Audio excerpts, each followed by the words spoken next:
સામે ભગવા સેનાની ફરિયાદ કપડા પર કૃષ્ણ કંડારતા થયો હતો વિવાદ। દેવાંગ પટેલે પણ ન શોભે તેવો ઉલ્લેખ કર્યો હતો। ભગવા સેનાના રાષ્ટ્રીય અધ્યક્ષનું નિવેદન ગરબો કરો પરંતુ અન્ય પ્રચાર કરો તે નહીં ચાલે। કિંજલ દવે ભગવાનની માફી માંગે। જે શ્રીનાથજી બાવાના બેક સાઈડમાં જે એમના ચિત્ર બનાવ્યા હતા અને આપને પોતાને ખબર હશે કે ભગવાન ક્યાં શોભે અને ક્યાં ન શોભે। એ એક આપણે નારી શક્તિ છે એટલે આપણને ધ્યાન હોવું જોઈએ કે આપણા વસ્ત્રો ઉપર જે બી ચિત્ર છે એનું મહત્ત્વ શું છે। ચિત્ર નથી, આ સાક્ષાત્કાર શ્રીનાથજી બાવા છે, એમનું એક અપમાન થયું। શું થયું? પણ મને અરજી કરવી પડી આપના વિષયને લઈને, પણ હજી સુધી 2 દિવસથી તમને બી આ વિષય ખબર પડી ગઈ હશે, પણ તમે હજી સુધી અમારી માફી નથી, ધર્મની માફી બી નથી કહેતો, પણ શ્રીનાથજી બાવાની માફી તો માંગો। વડોદરાથી સમાચાર। યુનાઇટેડ વેના પ્રખ્યાત ગરબામાં ખેલૈયા કપલનો વિવાદાસ્પદ કાંડ। ખેલૈયા કપલે જાહેરમાં ચુંબન કરી અશ્લીલ રીલ બનાવી।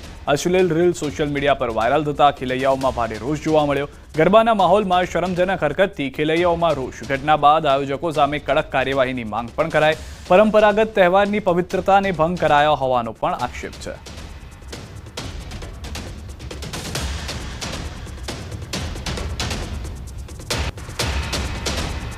વડોદરામાં યુનાઇટેડ વે ગરબામાં વાયરલ થયેલ કપલની ચુંબનની રીલ્સનો મામલો। ભગવા સેનાએ આપી પ્રતિક્રિયા। આવા લોકો સામે કાયદાકીય રીતે પગલાં લેવા જોઈએ। એ કપલે જો આવું કરવું હોય તો ધર્મ બદલી લે। આયોજકો સામે પણ પગલાં ભરવા જોઈએ। અગર કોઈને એવું લાગે છે મનમાં ક્યાંય એવું છે કે ભાઈ અમને આ ધર્મ નથી ફાવતો, જે નિયમ અનુશાસનવાળો ધર્મ છે, તો કદાચ બીજા ધર્મમાં જઈને આ બધું કરો તો ચાલે। આ ભક્તિનો માર્ગ છે, ભક્તિ કરવાની છે। અહીંયા તમારા જેવા ધતિંગ નથી કરવાના। પોલીસ પ્રશાસનને કહું છું કે જે ગરબાના આયોજકો છે અગર એમને બી આ વસ્તુ ખબર છે તો એની પર પણ કાયદેસર થાય, અને ખાસ કરીને આ જે કપલ છે જેને આ કૃત્ય કર્યું છે એને પણ કાયદેસર થાય। તો વિડીયો સોશિયલ મીડિયામાં વાયરલ થતા એડવોકેટ ભાવિન વ્યાસ ફરિયાદ આપવા માટે અટલાદરા પોલીસ સ્ટેશને પહોંચ્યા। તેમણે બંને વિરુદ્ધ બીએનએસની કલમ હેઠળ ગુનો નોંધવા માંગ કરી છે। ધાર્મિક લાગણી દુભાવી છે તેનો ગુનો દાખલ થાય અને અશ્લીલ હરકતોનો ગુનો દાખલ થાય। કારણ કે આ માતાજીનો ગરબો છે, ચાચર ચોક છે, માં અંબાની સ્થાપના થઈ છે, માં સાક્ષાત ત્યાં બિરાજમાન છે, અને કરોડો લોકોએ વિશ્વભરમાં વિડીયો જોઈને વડોદરાની સંસ્કારિતા અને ગુજરાતની અસ્મિતા પર થૂ કરી રહ્યા છે કે તમારા શહેરમાં આવા લોકો છે। સનાતન સંત સમિતિના પ્રમુખ જ્યોતિર્નાથ મહારાજે કહ્યું કે સંસ્કૃતિનો નાશ થાય તે કબૂલ નથી, કાર્યવાહી થવી જોઈએ। પાશ્ચાત્ય સંસ્કૃતિના અનુકરણમાં સંસ્કૃતિનો નાશ થાય તેવું કદી કબૂલ નથી કે તેવું માન્ય નથી।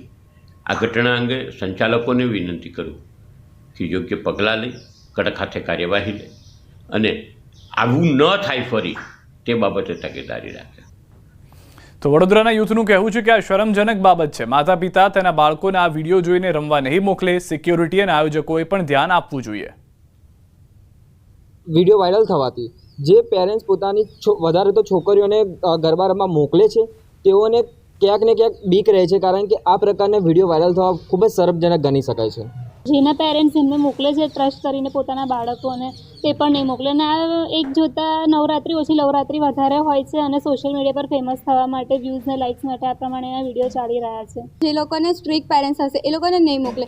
એ લોકોને એવો કે ડર હશે કે કદાચ મારી છોકરીનો આવો વિડીયો ના બને, ત્યાંથી ત્યાંના બોડીગાર્ડ હોય છે એ લોકોએ કાળજી રાખવી જોઈએ અને આવો વિડીયો ના બને તેનું ધ્યાન રાખવું જોઈએ। તો નવરાત્રીમાં અશ્લીલ હરકતો સામે સાધુ સમાજમાં રોષ। વડોદરાનો વિડીયો વાયરલ થતા સાધુ સમાજમાં રોષ। આ પ્રકારના આયોજન બંધ થવા જોઈએ। યુવાનોએ આવી હરકતોથી દૂર રહેવું જોઈએ। નવરાત્રી માતાજીની આરાધનાનો અવસર છે, ન કે અશ્લીલતાનો। જ્યાં ત્યાં આવી પણ હરકતો થાય છે કે છોકરા છોકરી રમતા હોય અને ચાલુ દાંડિયા રાસમાં કિસ કરે, ન કરવાના કૃતિકો થાય, એ ન થવા જોઈએ। વડોદરામાં આ પહેલાં પણ એક ગરબામાં મને યાદ છે કે ત્યાં સુધી ગયા વર્ષે ઇલેક્ટ્રોનિક સિગરેટ પેટથી છોકરીની બબાલ હતી ને આવી જ પરંપરાઓ ચાલે। ખરેખર સંચાલકો અને સિક્યુરિટી શું કરે છે મોટો પ્રશ્ન છે। અમુક લોકોએ અનેક પ્રકારની ગંદી કૃત્યો કરતા હોય, એ બધા ના કરવા માટે અમે ધર્મગુરુ હોવાને નાતે બધાને પ્રાર્થના અને વિનંતી કરીએ છીએ કે સંસ્કૃતિને વિકૃતિ તરફ લઈ જઈ રહ્યા છે। ગરબે રમવો કોઈ વાંધો નથી, આયોજન થવા કોઈ પણ વાંધો નથી, પણ જે આયોજન થાય ને એમાં જો વિકૃતિ દેખાય છે, જો ન થવાના જો કાર્યો થાય છે, એનાથી ધર્મને નુકસાન પહોંચે છે અને સમાજ વિકૃતિ તરફ દોરાય છે. અથડામણનો મામલો, પોલીસે આરોપીઓનું સરઘસ કાઢ્યું. સરઘસ સમયે લાગ્યા જય શ્રી રામના નારા, હર હર મહાદેવના પણ નારા લાગ્યા હતા. પોલીસે કુલ 66 લોકોની કરી છે અટકાયત. હાલમાં જે જાણકારી મળી રહી છે તે પ્રમાણે દહેગામના બહિયલ ગામમાં જૂથ અથડામણ જે થઈ હતી તેમાં આરોપીઓને ઓળખવામાં આવ્યા, તેઓનું સરઘસ કાઢવામાં આવ્યું. ધરપકડ કરાયેલા 35 જેટલા આરોપીઓને સ્થળ પર લાવીને રિકન્સ્ટ્રક્શન કરાવ્યું. બહિયલ ગામની જૂથ અથડામણ થઈ હતી, જે સ્થળ પર તોફાની ટોળાએ પથ્થરમારો કર્યો હતો.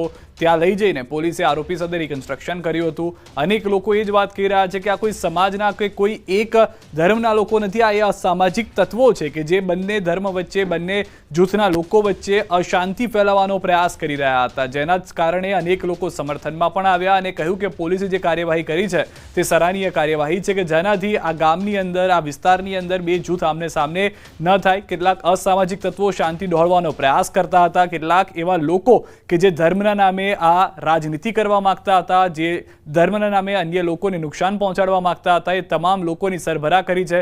દ્રશ્યોમાં આપ જોઈ રહ્યા છો, આખી વેન ભરીને આરોપીઓને લાવવામાં આવ્યા. તમામ લોકોની ચાલ પરથી જ ખ્યાલ આવી રહ્યો છે કે કઈ રીતની પોલીસ તરફથી પણ સર્વિસ કરવામાં આવી હશે તેઓની, કારણ કે જે રીતની તેઓની હરકત હતી, જે રીતે લોકોને નુકસાન પહોંચાડવામાં આવ્યું હતું, તેને લઈને પણ પોલીસની કડક કાર્યવાહી જોવા મળી રહી છે. વધુ માહિતી ન્યૂઝ 18 સંવાદદાતા ગૌતમ પાસેથી મેળવીશું. ગૌતમ, જે સમગ્ર ઘટના ઘટી છે, પોલીસે તપાસ શરૂ કરી, વધુ શું જાણકારી છે? રિકન્સ્ટ્રક્શન પણ કરવામાં આવ્યું ઘટના સ્થળે? બિલકુલ, ગઈકાલે દહેગામના બહિયલ ગામની અંદર જૂથ અથડામણ જે છે તે સામે આવી હતી, તેને લઈને પોલીસ જે છે તે એક્શનમાં આવી હતી. 35 જેટલા આરોપીઓ જે છે તેમની ધરપકડ કરવામાં આવી હતી. ધરપકડ કરાયેલા તમામ આરોપીઓનું આજે સરઘસ કાઢવામાં આવ્યું હતું. એટલે કે બહિયલ ગામની અંદર જે જૂથ અથડામણ થઈ હતી તે આરોપીનું સરઘસ કાઢવામાં આવ્યું હતું. સરઘસ કાઢીને તેમનું રિકન્સ્ટ્રક્શન કરવામાં આવ્યું હતું. જે સ્થળ પર તોફાની ટોળાએ પથ્થરમારો કર્યો હતો તે સ્થળ ઉપર જઈને પોલીસ દ્વારા રિકન્સ્ટ્રક્શનની કામગીરી જે છે તે હાથ ધરવામાં આવી હતી. મહત્વનું છે કે આ પ્રકારની ઘટના ફરીવાર ન બને અને આવી ઘટના ફરીવાર અંજામ ન બને તે માટે થઈને પોલીસ પણ એક્શનમાં આવી હતી અને તે અંતર્ગતનું જે સરઘસ જે છે તે કાઢવામાં આવ્યું હતું અને આરોપીને સખતમાં સખત જે કહી શકાય કે લોકોમાં પણ જે ગામની અંદર ડરનો માહોલ હતો, ડરનો માહોલ દૂર થાય તે માટે થઈને આરોપીનું રિકન્સ્ટ્રક્શન પણ કરવામાં આવ્યું હતું. અંદાજિત 35 જેટલા આરોપીની ધરપકડ કરી હતી અને 35 આરોપીનું સરઘસ કાઢવામાં આવ્યું હતું. જી ગૌતમ, જે જાણકારી છે તે પ્રમાણે 1500 જેટલા ટોળા સામે પણ ફરિયાદ કરવામાં આવી છે, તેમની સામે પણ પોલીસ એક્શન લેશે?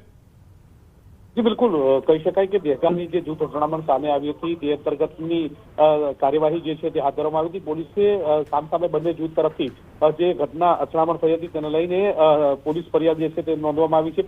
મહત્વનું છે કે અત્યારે હાલ તો જે સમગ્ર ઘટના બની હતી તેમાં 35 જેટલા આરોપીની ધરપકડ કરવામાં આવી છે અને આ 35 આરોપીનું રિકન્સ્ટ્રક્શન કરવામાં આવ્યું છે. જી આભાર ગૌતમ સમગ્ર માહિતી બદલ. તો હાલમાં જે જાણકારી છે, કુલ 66 લોકોની અટકાયત કરવામાં આવી છે. આ એ સમયના દ્રશ્યો છે કે જ્યાં ઘટનાના રિકન્સ્ટ્રક્શન પણ કરવામાં આવ્યું, કે જ્યાં આગળ આ લોકોએ પથ્થરમારો કર્યો હતો, આગજનીની ઘટના બની હતી, આગ ચંપી કરવામાં આવી હતી ઘટનામાં, તે જગ્યાએ તેઓને લઈ જવામાં આવ્યા છે.